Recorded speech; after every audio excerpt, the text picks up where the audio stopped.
If you are planning to take a loan in the United States, one of the most important things you need to understand is how the approval process actually works. Many people apply for loans every year, but a large number of applications get rejected simply because people don't know what lenders are really looking for. In this video, I will explain how to increase your chances of getting approved for a loan in the USA and what banks check before they decide to lend you money.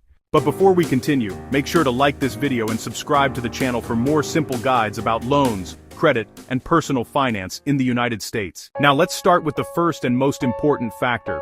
The first thing lenders check is your credit score. Your credit score is a number that represents how reliable you are when it comes to borrowing money and paying it back. In the United States, credit scores usually range from 300 to 850. If your credit score is above 700, your chances of getting approved for a loan are much higher. You may also qualify for better loan offers and lower interest rates. But if your credit score is low, lenders may see you as a higher risk. That's why building and maintaining a good credit score is extremely important before applying for a loan. The second thing lenders check is your income. Banks want to make sure that you have a stable and reliable source of income so you can repay the loan. If you have a steady job and consistent income, lenders feel more confident about approving your loan application.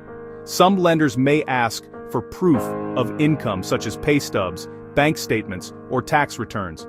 This helps them confirm that you have the financial ability to repay the loan. The third factor lenders look at is your debt-to-income ratio. This means how much debt you already have compared to how much money you earn. For example, if a large portion of your income is already going toward credit card payments or other loans, lenders may think you are taking on too much debt.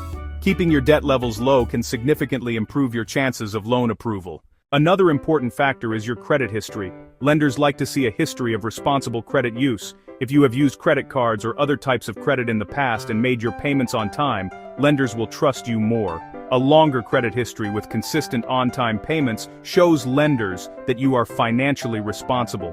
If you are new to credit, starting with a credit card and making small purchases while paying the balance in full every month can help build your credit history. Finally, lenders also consider the type of loan you are applying for. Some loans are easier to get approved for than others. For example, a secured loan, where you provide collateral such as a car or savings account, may be easier to obtain than an unsecured personal loan. Understanding the requirements of the loan you are applying for can help you prepare better and improve your chances of approval. If you want to increase your chances of getting approved for a loan in the United States, focus on a few simple strategies. Work on improving your credit score, maintain a stable and reliable income, keep your existing debts under control, and always make your payments on time. Following these steps can make a big difference when applying for a loan. In the next videos on this channel, we will talk about the best loans for beginners in the USA and how to find loans with the lowest interest rates. So if you want to learn how loans really work in the United States and how to make smarter financial decisions, make sure to subscribe and turn on notifications. Thanks for watching, and I will see you in the next video.